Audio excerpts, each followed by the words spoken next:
Dr. Andrew Katelaris. I've long been a fan of Andrew's. He's been coming to Nimbin for probably 20 years. I think the doctors kicked you out of being a doctor, didn't they, because you refused to stop giving medical cannabis to people? It's like being kicked out of a bucket of shit, Michael. Okay. he'll speak much more frankly about it than me. But he's been working on and researching and practicing with different medical cannabis potions for a long time now. So really appreciate him coming up from Sydney today to talk to us. Here you are, Doc. You going to sit down there? You want to sit down? Sit down, yeah. Sit down, stand up, bend it over. Okay, thanks for those kind words. Michael's been in this business probably even longer than me. But, okay.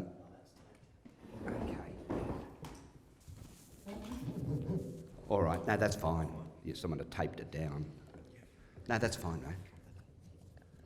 Okay, are most people here patients or carers of medical cannabis? Okay. Listen, firstly, we're just going to give you an overview of the theoretical basis of cannabis therapeutics, and then we'll go on to more specific things about different methods of preparation and different conditions and things like that. You must have heard by now about the endocannabinoid system. Now, there's a lot of words and terminology, but none of it's very difficult. So I'll go through it in simple terms because in concept, it's a very simple system, although in practice, it's exceedingly subtle and complex. So in the talk, we're going to cover what is the endocannabinoid system, where it is, what it does, and how we can manipulate it to assist in the restoration of good health.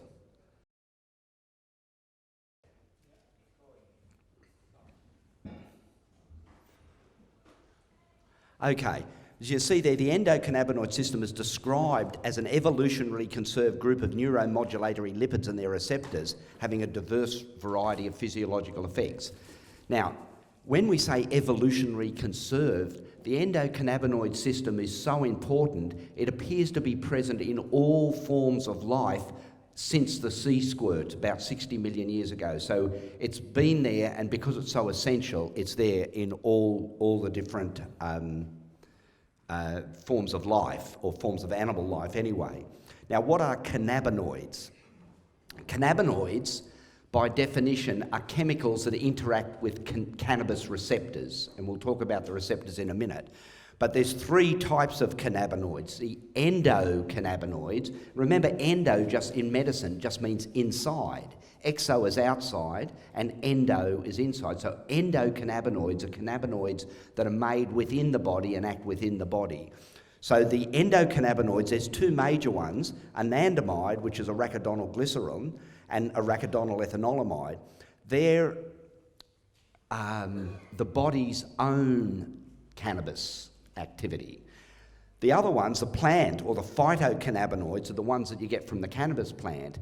And as you'll come to see, they're actually made from terpenes. Terpenes are the smelly parts of nature. Almost anything you smell in nature, whether it's a rose or the herbs or pepper or anything like that, contains volatile compounds called terpenes. And the cannabis plant, and perhaps one or two other plants in creation, have learned to join the two terpenes together, and then that becomes a cannabinoid. So a cannabinoid is a diterpene. But that's a phytocannabinoid or a plant-based cannabinoid. And then there's synthetic cannabinoids, something like Win55, and now there's a whole alphabet of synthetic drugs. Now bear in mind that all these three types are very, very different chemically. They look nothing like each other chemically. The intrinsic or endocannabinoid anandamide is chemically completely distinct from plant-based cannabis, right? The only thing they share in common is their ability to interact with the cannabis receptors. Okay. All right. Endocannabinoid receptors. Now, you've probably heard all about CB1 and CB2. That is a real simplification of the system. At the moment now, there's certainly a third, what they call a G protein coupled receptor. So there's at least 3 receptors, but it's likely there's going to be many more. It is a very complex system. And what I'll be giving you now is the current state of knowledge. And it's unlikely that this current state will remain constant for the next couple of years, and then we'll be dealing with a much better understanding of the system. So accept that what I say today is provisional and the current state of knowledge, but by no means the final state. Now, in simple terms, it used to be said CB1 receptors were in the brain and CB2 receptors were widely scattered in the immune system and the gut and things like that. It used to be said that THC interacted with CB1 and CBD interacted with CB2 receptors. It's nowhere near that straightforward. It appears there's CB1 and 2 receptors on both sides of the brain, and it certainly appears that the CB2, the cannabidiol or the CBN, interacts in an unusual way with the receptors. Instead of binding directly to the CB1 receptor, for instance, it binds further into the receptor, the molecule itself, but it alters the expression that THC does, and that's how CBD actually changes the effect or modulates the effect of THC. All right? But we'll leave that because it's far too complex a system to present the current state of knowledge. There's a whole lot of question marks about where they are and what they're doing, okay? But basically there is a whole series of cannabinoid receptors, and we'll go into a bit more detail on the next slide.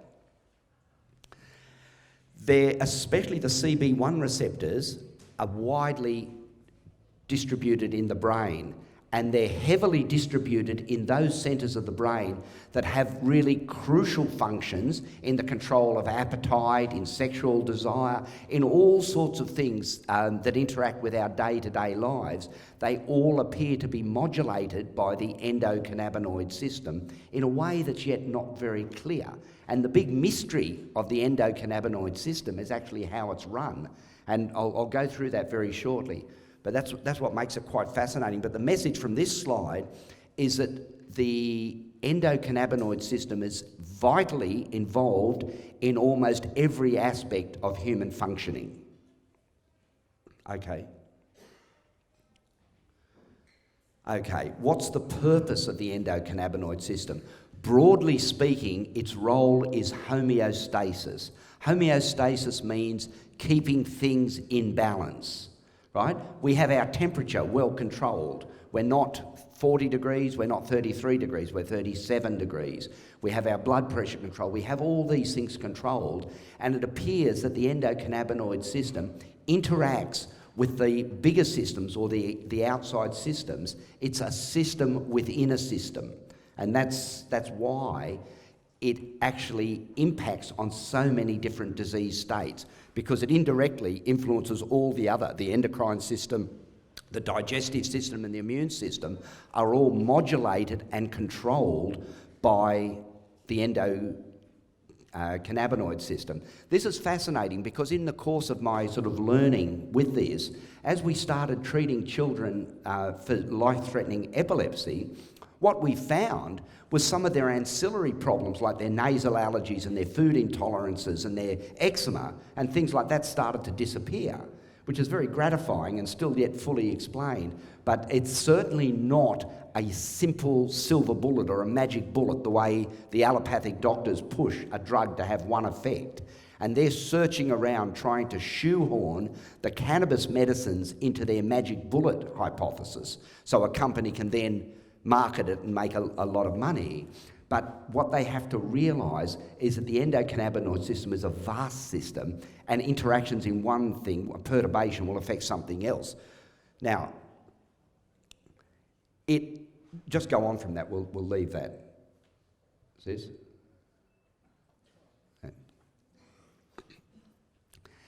This is a diagram of a nerve. Now, just imagine the nerve, what they call presynaptic. The synapses, you might know, is where the nerves interact with each other, where the axon of the downcoming nerve interacts with the dendrite of the other one, and things flow. The normal way the physiology of the body works is this presynaptic, or the top part, the direction coming down like this, produces vesicles which contain neurotransmitters. Those neurotransmitters jump across the synaptic cleft to the postsynaptic bulb there, and they exert an effect. But what the endocannabinoid system does, I'll just get up and show you this. It actually starts at this end, and it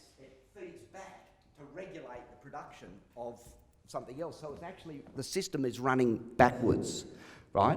It doesn't mean it always performs a negative function of damping things down. Equally, it can modulate things up. So the mystery with cannabis and the endocannabinoid system is how it works, right? You've all heard of the endocrine system. The endocrine system out of our pituitary, which regulates our thyroid, our thymus, you know, the gonads, all these endocrine systems. Even though they're complicated, in principle, they're really simple, because we know when your thyroid hormone level goes up, a suppressor is generated in the brain, which then regulates down the thyroid, and the thing moves up and down between narrow limits. But the magic of the endocannabinoid system is no one really knows what's directing it.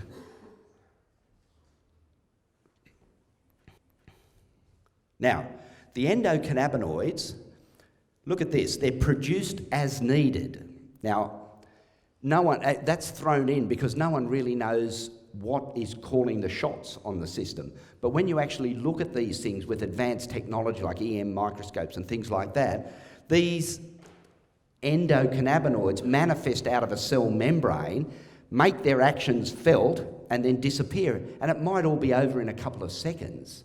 Right? The whole body is a very dynamic interplay. Nothing stands still in the body. Things are being made and broken down. They're giving responses. They're being upregulated or downregulated, but it's quite a complex interaction. So they're produced as needed. Now, this is where it gets mysterious. Says, just the next one. And to understand the endocannabinoid system properly, you've got to understand what our cells are made of. And the basic building block of our cells is what they call the lipid bilayer, right? Now, it's a phospholipid. See that phospholipid bilayer? Now, break down the words, right? Don't get frightened by the polysyllables. Phosphorus is the red dots, or represented by the red dots. They are water-soluble material. The lipids, represented by the little stalks there, are what they call hydrophobic. They don't like water, and they take whatever they can to get away from water. So when you have a polar molecule like a phospholipid, right, and you mix them together, they self-assemble to form a lipid bilayer. Now you can see why that's the case, because the phosphorus goes out looking for water and the lipids hide from water, and the only place they can hide is within the cell membrane. So that is a very simple idea of a cell membrane, but it belies the complexity of the whole system. Now the next one, please. The membrane, in reality, looks a lot more like that than that simple diagram, and even this is a gross simplification. So when we talk about an endocannabinoid receptor, what we mean is a protein structure that lives on either side of the cell membrane and is normally associated with a channel that runs through the membrane. So say, for instance, it's activated, it may lead to an influx or an outflux of calcium or sodium or potassium or whatever that particular one regulates. But that's how the endocannabinoid system actually impacts on the body. The important thing, though, is where the anandamide comes from. And you're all aware that anandamide is the old Sanskrit word for bliss, right? It was named by I think Ralph Matulam, because it did appear to be a molecule that induced a profound sense of bliss. So that's how it got its name. But the fascinating thing about this, unlike, say, thyroid hormone, which is made in a gland, or testosterone or estrogen, which are made in the ovaries or the testes, we've got a discrete site. Here, the anandamide produces itself, apparently, out of the cell membrane when it's needed, right? But these are very, very mysterious things to say, because where is the intelligence? We're conditioned to think our intelligence is a result of our brain working as a whole, all those nerves together and all that learning, and that's what gives us ideas. But it appears in the endocannabinoid system, we have an example of cellular intelligence, right? It's very much like the analogy of a bee that knows how to build a hive and where to find flowers and how to direct and navigate without actually being told. The cells appear to have an intrinsic intelligence that can regulate their interaction with each other.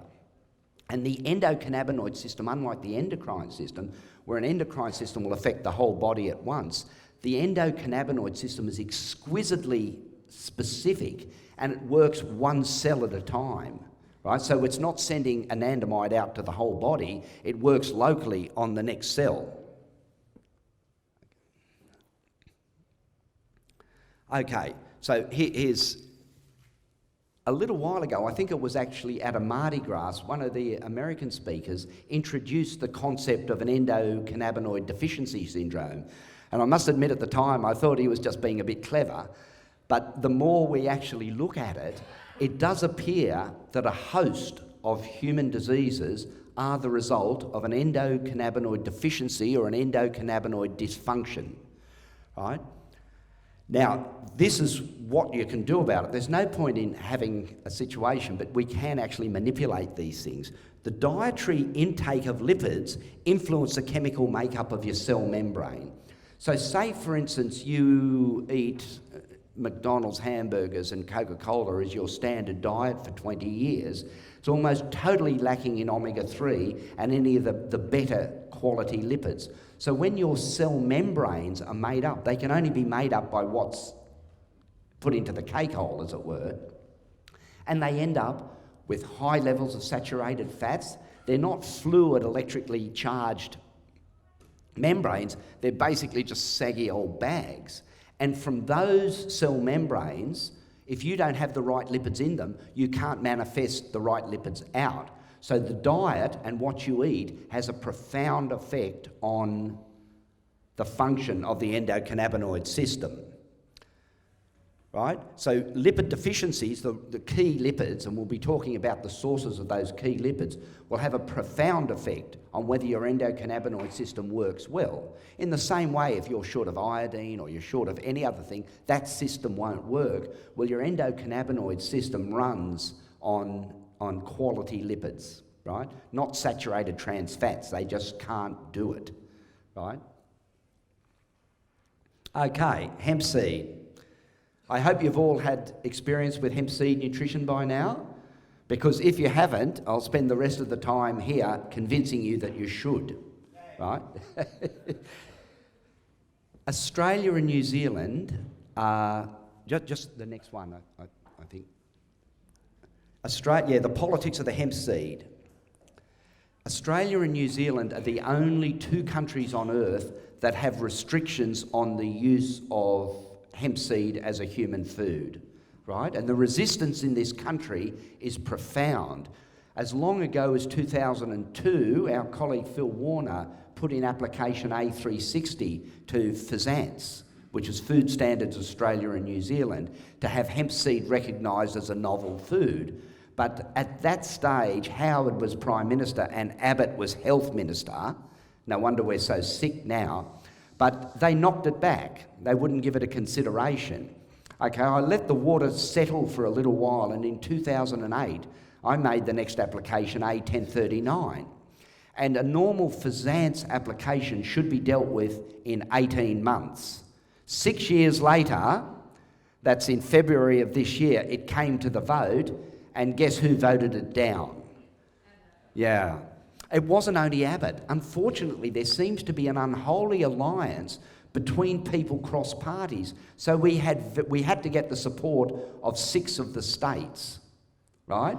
We got 1. Tassie backed us, all right? I don't know why there's such an agreement between Liberal and Labor when it comes to this issue, but there does appear to be instructions coming from a higher level not to let it out of the bag. The good news is we've heard recently that despite the fact that the federal government knocked back our application in February, they're now looking to actually make some legislative change next year. It's not as good as this year, but it's better than nothing, and it does look like we'll join the rest of the world in the near future. The reason why it's so important to get hemp industries going, the hemp seed industry going, is it because it facilitates the creation of hemp industries in this country. We started agitating for industrial hemp in 1988 because it was very clear then we had a problem with forestry, erosion, not to mention greenhouse effect and all the other problems that are besetting us. They could all be significantly impacted by having an major industrial hemp movement. But to start it from a financial point of view, if we have to build a hemp industry that's going to make paper, for instance, you need something like $200 or $300 million to set up a mill, and we just don't have access to that sort of capital at this stage. So the critical thing was to get something modular, like a hemp seed industry. Now, with a hemp seed industry, a person can make a decent income from 10 or 20 hectares. So they don't need to raise huge amounts of capital to get the industry started. And then, using that as a priming for the pump, we can build up the area until we can actually do the large-scale industrial ones. So having hemp seed legislation is critical, because it would increase the number of farmers planting a very, very profitable crop. Yeah, anyway, there is a bit of light at the end of the tunnel, but it's a shame that we've had to actually dip down so far before the rest of the world for that to happen. Now, I'm going to talk briefly about, I'll just finish a little bit more on the hemp food. There's a lot of use of hemp seed oil at the moment, and people are taking it for its presumed nutritional benefits. And certainly it's a reasonably good oil, but it's not a practice that I actually advocate, right? And this is why. When you take the seed, remember the whole seed that you saw before, that has not only 30% oil, 30% protein, and a very rich mixture of what we call the cofactors that are needed to absorb omega-3 and utilise it into your brain and elsewhere. It has large amounts of B group vitamins and a lot of minerals, zinc and magnesium specifically, and vitamin E in very useful quantities. So when you eat hemp seed nutrition in the seed itself, you're getting the oil in a pure form, surrounded by its cofactors to assist in its utilisation and uptake. People started making hemp seed oil here because it wasn't permitted to eat the food, but it was allowed to be used topically. So the oil was actually forced into production by the laws at the time. Now, the problem with taking a seed and taking the oil to one side and leaving the protein cake on the other is you separate out the benefits of the plant, right? An oil that's taken away from its protein matrix very rapidly goes rancid. And the better the quality of the oil, whether it's chia or flax or hemp seed oil, they go rancid very, very quickly, in a matter of weeks, if they're not properly looked after. Whereas a seed has a shelf life at room temperature of a year and in the fridge of at least 2 years, right? So the purpose of not having oil as your primary intake of the hemp is that it's separated from its cofactors, and it's also very prone to rancidity. So you're doing yourself a disservice if you're taking hemp seed oil only and not hemp seed, especially in the form of smoothies or any other form of incorporating it into your diet. But certainly for children, we're encouraging the parents and the carers to make smoothies and getting the kids away from now what is fairly poisoned dairy products and moving them onto a much more nutritious and beneficial brain-building food. Okay, the types of cannabis. We're going to talk about various methods of extraction and various administrations. Thanks, Sis.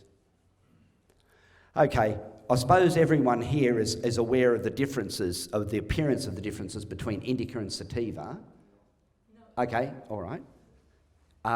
Basically, and I don't want to get into an argument about how to classify cannabis, because every now and then someone comes up with a new scheme and all the rest of it. This is simple, but it's practical, right?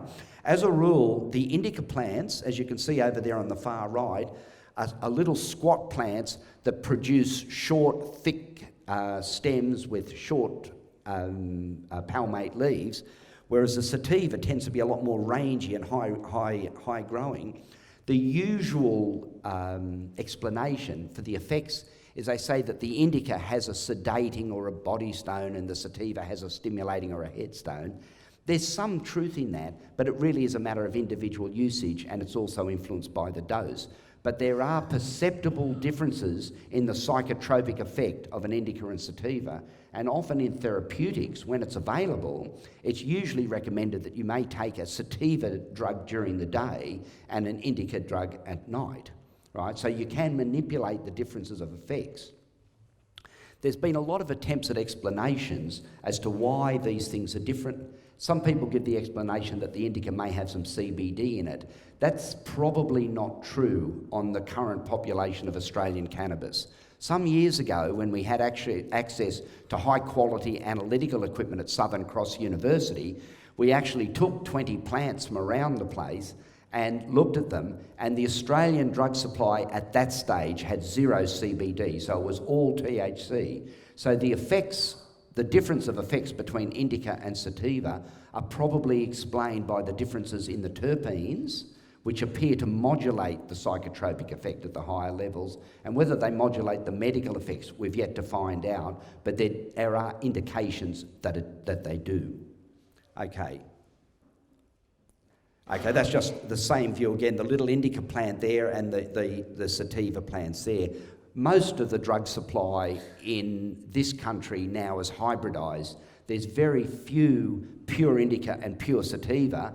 I was lucky 2 years ago to actually get access to pure indica and pure sativa from a very advanced seed bank, and we grew them out in a farm, and I was determined to do a chemical analysis of both of them and try and definitively work out the chemical basis of the differences. Unfortunately, the helicopter found them before they got to the analysis, and that question is still up in the air, which I wish the helicopters weren't.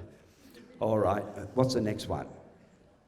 Okay, the reason for growing cannabis, basically, it's a resin factory, right? The reason cannabis makes resin, no one's really sure. They say it's for protection against UV radiation, it might repel insects. We don't know. Other people say, well, the plant and humans co-evolved. These are all speculative things. But whatever it is, the plant produces these resin bodies called trichomes in the highest density on the flowers of the female. And that's really the reason for growing the cannabis. There is a movement around the place spearheaded by Dr. Courtney in the United States that looks at juicing fresh cannabis leaves.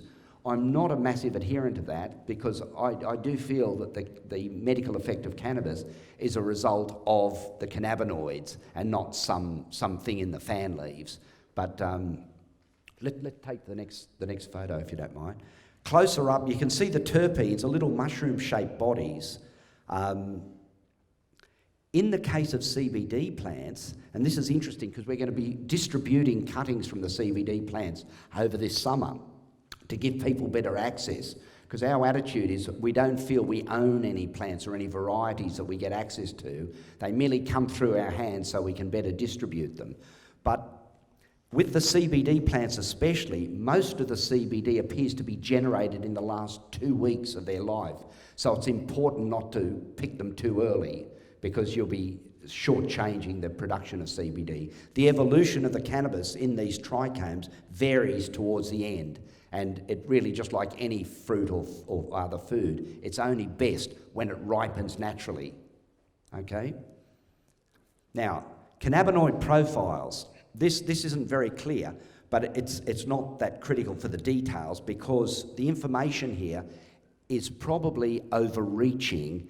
It's an American site where they claim to have pinned down individual actions associated with individual cannabinoids.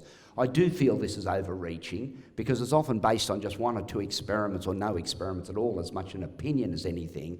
But the facts remain very clear that the different cannabinoids influence the overall effect.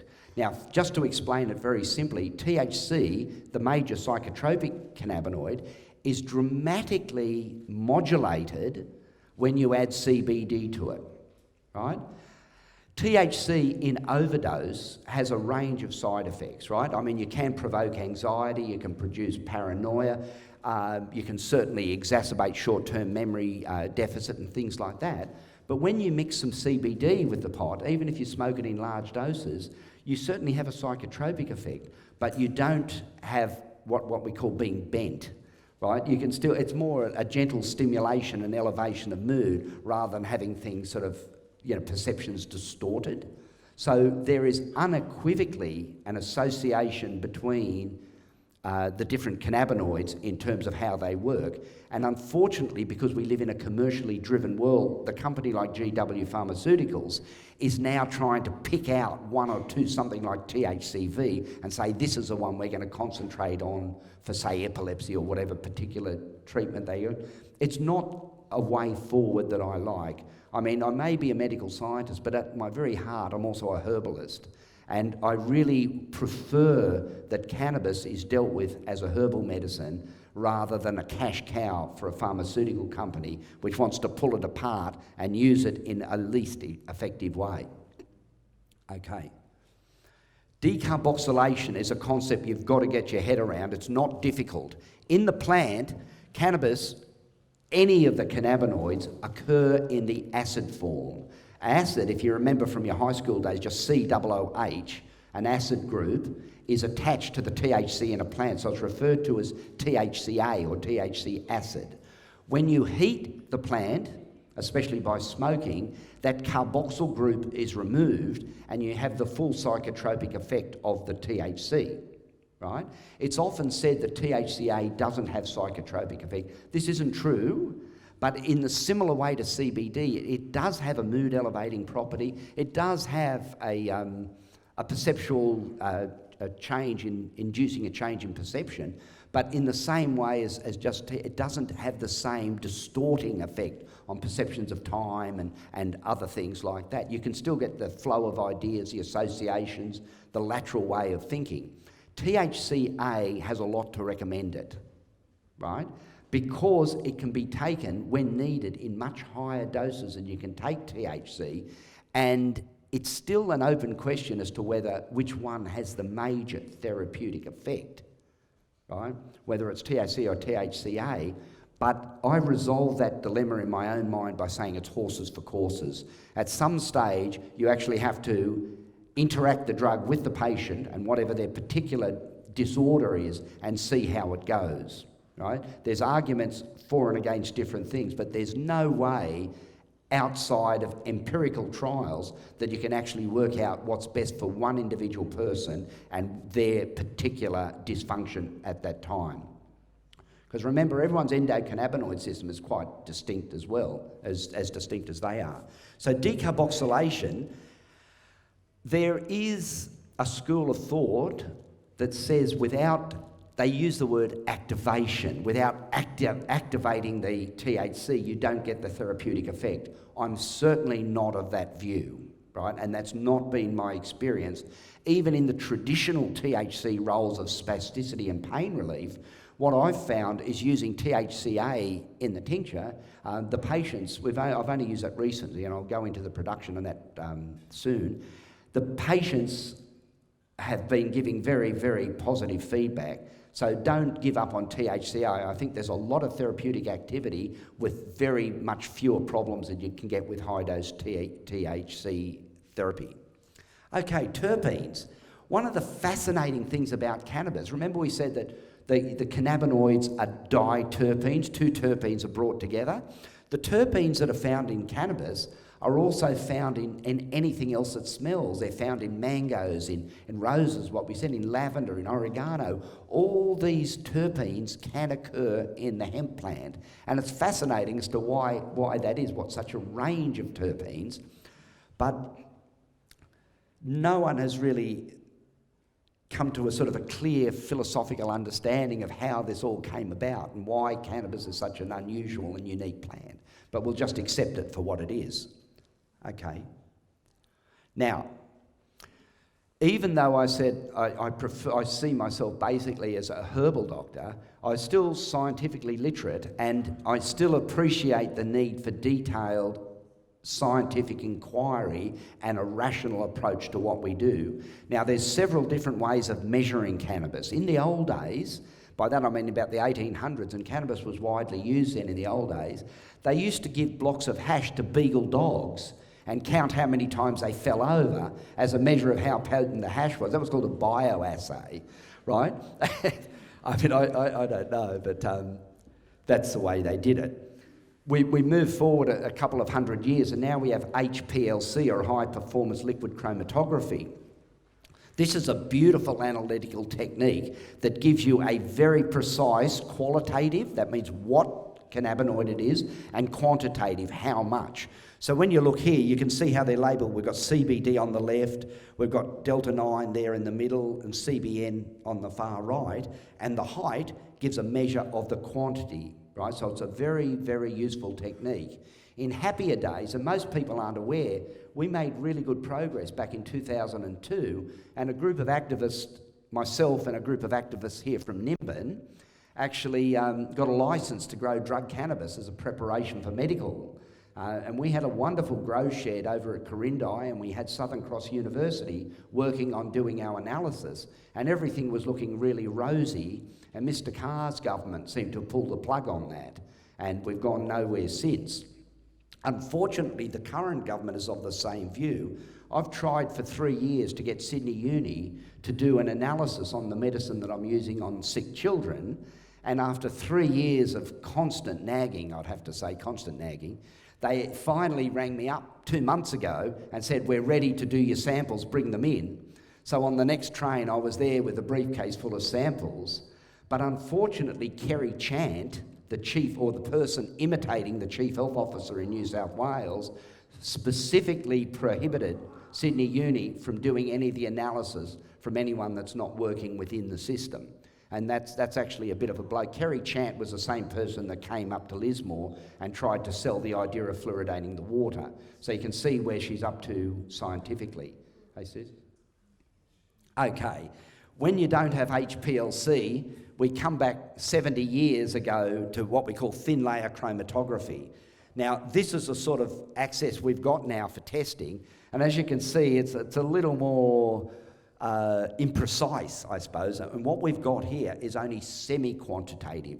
It does very accurately set out, you can see the THC dots, you can see which of the plants have CBD, because each of the different ones migrate through different, through the medium or along the paper at different rates, depending on their weight and their charge. It's a reasonable thing. If you want to take a herb and get an idea approximately of what its THC and CBD ratio is, you can use thin layer chromatography. And what I say, that in the kingdom of the blind, the one-eyed man's king, right? It's better to have TLC than nothing, although it's a long way from having a proper HPLC set up. And the fact that there's a going HPLC machine at Sydney Uni from which we're excluded is a source of ongoing anger for me, and something that won't be resolved until it's resolved in our favour. Okay. All right, methods of extraction. Now listen, at the moment, cannabis chemistry is more like cannabis cookery, and everyone's got their own particular view of how to do it, and nothing I say today can be considered definitive or the last word on the subject, right? This is a learning experience for everyone, and holding dogma excessively hard is as counterproductive as being completely ignorant, right? We get dogma all the time, oh, THC is good, CBD is not good, oh, it must be decarboxylated, it must be this, or you must do that. There's a whole lot of stipulations that aren't really they're not really based on a solid factual basis. So what I'm saying now is just what we're doing at the moment, right? And as the science develops and as we get access to better analysis, that can guide us in what we do. Okay. Now, that is that's a pound of cannabis bought from the Sydney markets. It's 22%. It was a good cannabis, very, very carefully trimmed, but that cost the poor patient nearly $4,000, right? And on top of a serious illness, the cost of black market cannabis can be prohibitive. Okay, next. The famous solvent extraction to make oil. Now, firstly, this isn't a new procedure by any means. And I think it was someone up here last year that actually found an article in the Australian newspaper from 1857, which gave a recipe for making hemp oil, which is not widely different from the recipe we're currently using. So it's really back to the future. Remember, in the 1800s, the main drugs for pain and things are opium and cannabis, right? And yeah, cannabis oil was widely used with a range of conditions.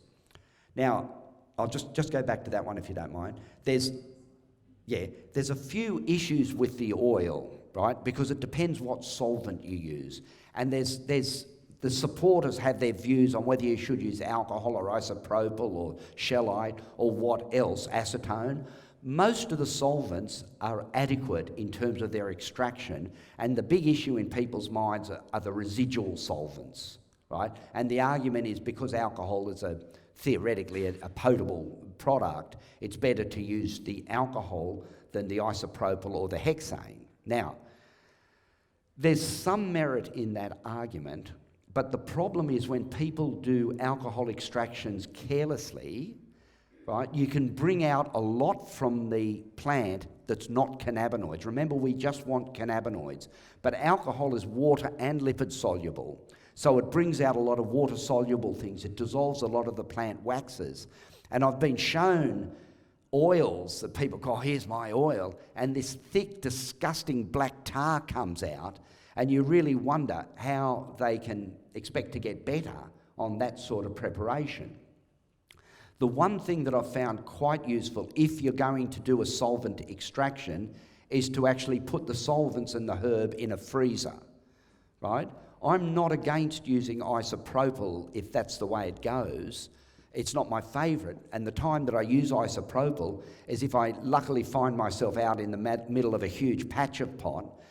We actually wash the plants fresh in isopropyl in 20-litre buckets and then evaporate that off, and you can get a very beautiful oil. The quality of the oil can be basically assessed by its colour, right? The beautiful golden honey oil tends to be higher potency and a much greater purity than the black oils, right? Because the black oils are made black by the oxidation of extraneous material because of careless extractions, right? Doing it in the freezer at -4 degrees reduces the extraction of water soluble, but it doesn't prevent it. Okay.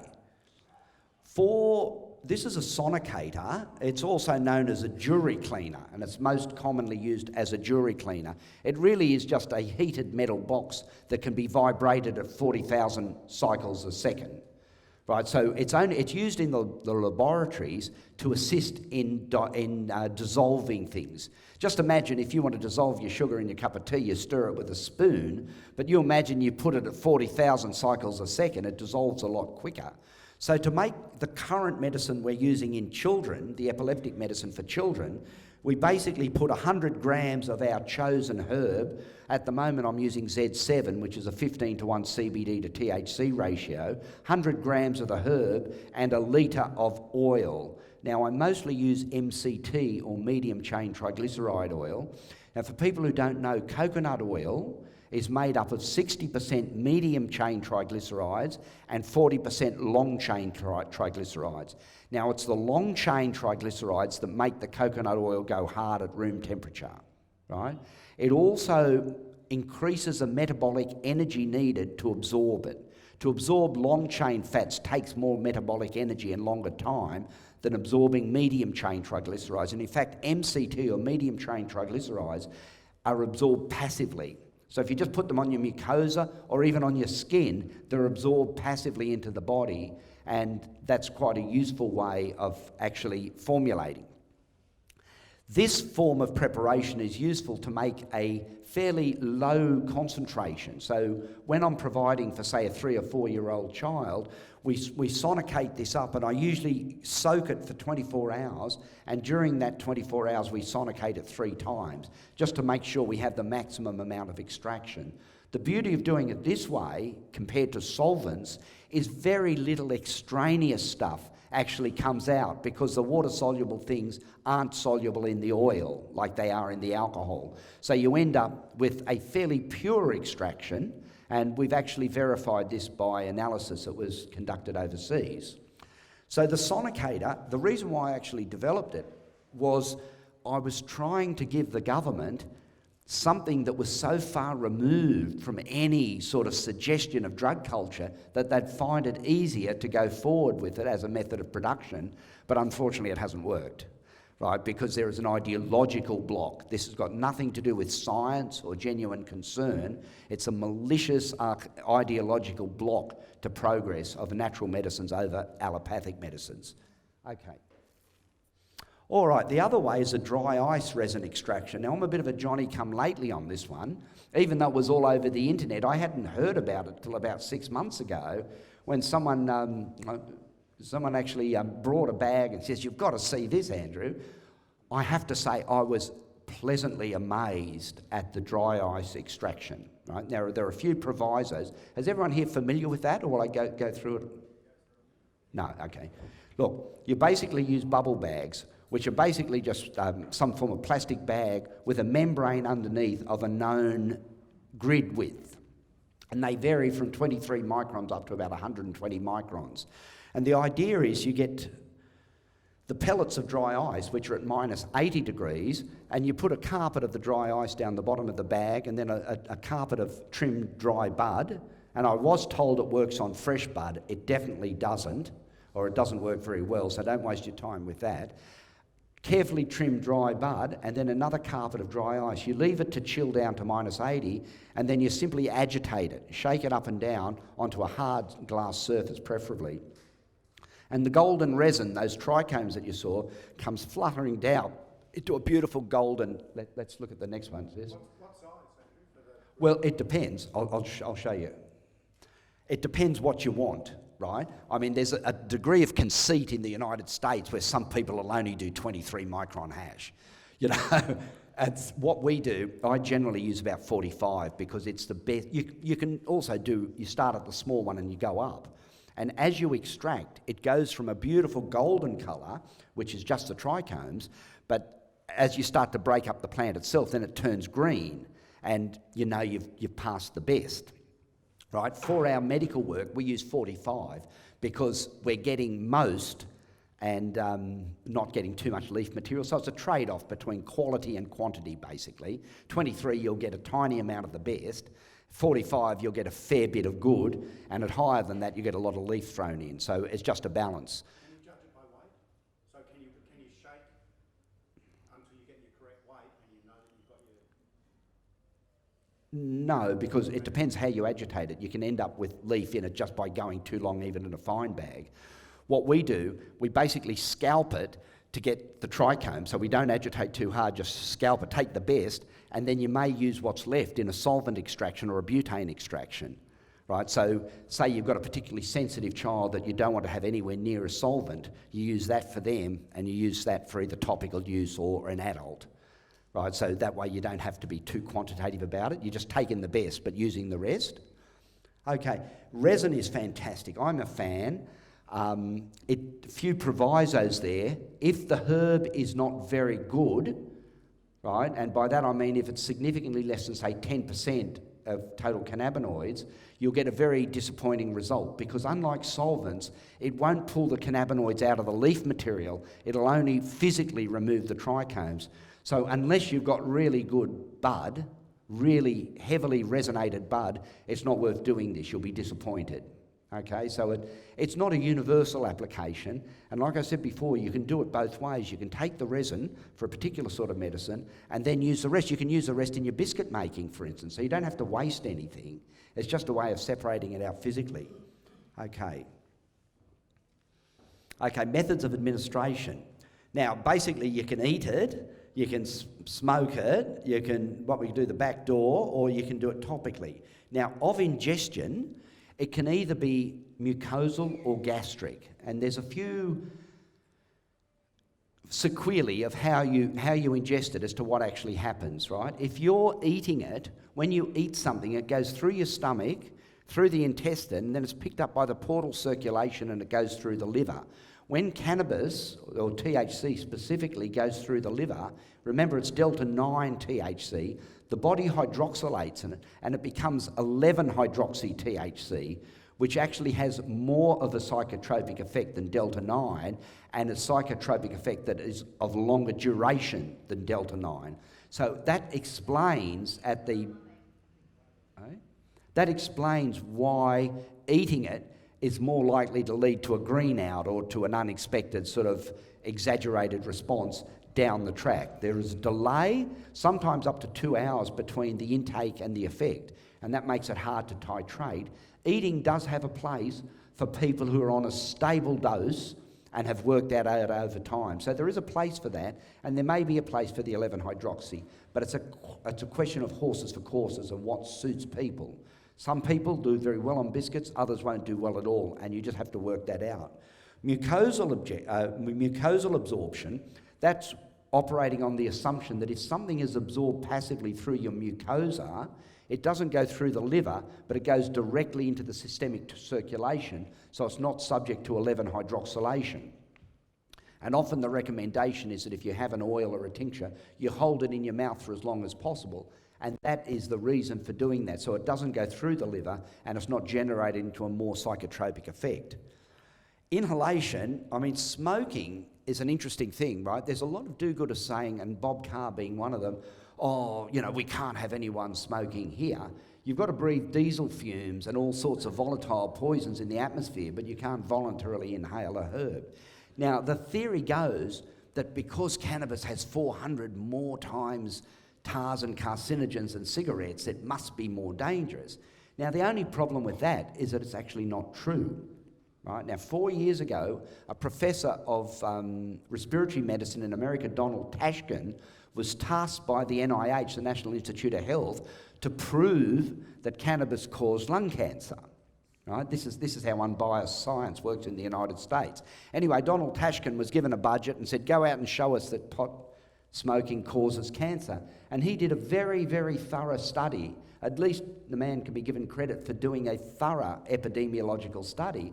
But at the end of 3 years, he published his results, and he said not only does smoking cannabis not give you lung cancer, but cannabis smokers have 30% less cancer generally. So it appears to exert a protective effect. Now, the NIH were furious and made Tashkin take his paper off their website, and luckily that provoked enough reaction from people, and now it's back on, and you can check what I say on the web.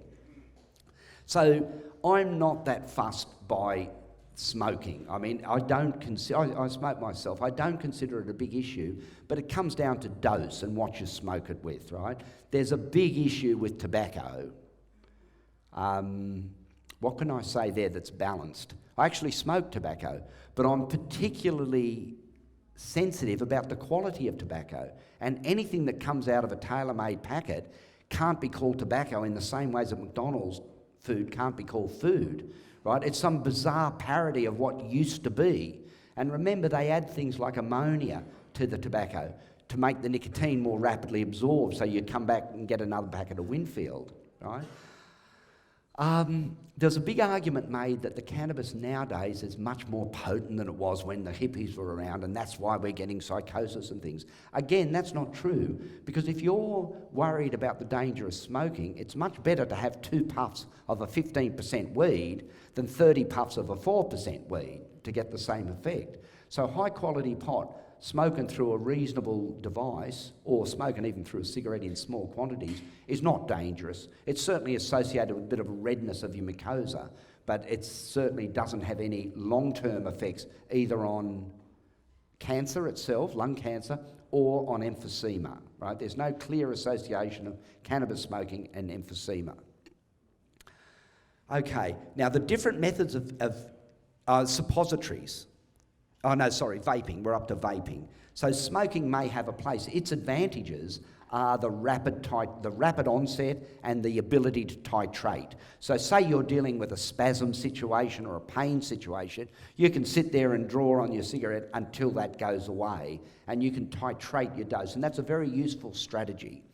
Vaporizing, there has been an explosion of vaporizing technology over the last couple of years, and there's some really... When we started experimenting with vaporizing about 15 years ago, I mean, looking back at the things we did, they look sort of comical now. We used to get soldering irons and stick them into glass jars and things like that. They worked, but compared to volcanoes and vape pens and things like that now, we're really looking at the horse and buggy days in our vaporizing. There's a lot to be said for vaporization, right? Both in the vaporizing of the herb and the vaporizing of the concentrates like bubble or oil or anything like that. There's a lot to be said for it. It's a convenient method, Right? With some of the small portable vape pens, you can actually use it in public, even in buildings and sitting at restaurant tables without it being too obvious and without there being any smell. So for people that rely or need frequent administration, having a little pocket vape pen and some high quality oil is a very viable way to go. It's also very much more bioavailable. Now, each of these methods is associated with different amount of bioavailability. By that I mean, of the ingested dose, how much of that ends up in your bloodstream. Now with eating, it can be as low as 10%. So 90% of the herb that you eat doesn't actually get into your bloodstream. With vaporising, it can be 3 times that. So if you're dealing with a problem with finances and things like that, there can be an efficiency associated with vaporising. But having said that, some people may prefer the oral effect, and it really does come down to people finding out what suits their particular condition. You can mix and match them. It doesn't mean you can do one or the other. You might have a biscuit in the morning and vape at night. These things can be worked out by the patient, and the thing that I find most offensive about the way the health system and the political system treat human beings is they treat them like a nanny state. These people are incapable of regulating their own pharmacological intake. That's not true. All the patients that I've interacted with, and there's hundreds now, can very rapidly learn what suits them best. Our role is merely to present them with options from which they can then, by experience, decide on what suits them the best. Okay, suppositories. There's a place for suppositories, and the theory was based basically on the fact that the first few inches of the rectum aren't drained through the portal circulation, so the theory goes you can give relatively large doses without there being a disabling psychotropic effect. That's what the literature says. In practice, that's not quite true, and I've had a few patients green out quite significantly, even with suppository administration. Part of the explanation for that is there's only a narrow part of the rectum that doesn't drain via the liver, and if you go a little bit beyond that area, it goes through the liver and it's exactly the same as eating it. But again, it's horses for courses. There's a whole range of preparing, either just using the oil in a syringe or using coconut oil and solidifying the suppositories. For conditions, say for instance ulcerative colitis or Crohn's disease with anal fistulas, that's the way to go. We combine topical application as well as systemic treatment. Topical is an undeveloped resource. It's very obvious now that the cannabinoids can be absorbed through the skin, especially when they're complexed with medium chain triglycerides and possibly with other oils. I've certainly experimented with olive oil, but I just find it a little heavier than the MCT, and I don't think it's absorbed quite as well. So we're going with the MCT at the moment. Now, in my practice, I've used topicals as an emergency intervention in a seizing child where an oral administration isn't possible. And we've only been in that situation where we were actually hands-on while it was happening a couple of times, but it did seem to be like a worthwhile endeavour. The next situation that I found myself in is treating very young children with very, very advanced cancers. And it's been a real problem with any of these methods in actually getting enough cannabis into the child to make a difference. And at the sort of doses that we feel may be necessary for a cancer response, the amount of gastric intolerance and just difficulty of actually eating that much is quite high. And it has been a problem with the last few, especially the little children that are a bit fussy and, well, I suppose it's just a big ask. If anyone's tried to eat a raw bud or a piece of cannabis, it's not a particularly flavoursome thing in its oral form. The next paediatric cancer patient that comes my way will probably be treated by an intensive topical regime. We'll produce the cannabis in equal blends of THC and CBD and give them daily or bi-daily whole body massages. So I'd be very interested to see how that works, because I do feel we can give fairly large doses in a relatively innocuous way, and at the same time having the physical contact with the patient, which I think is an important part of their overall healing. Okay. No. All right.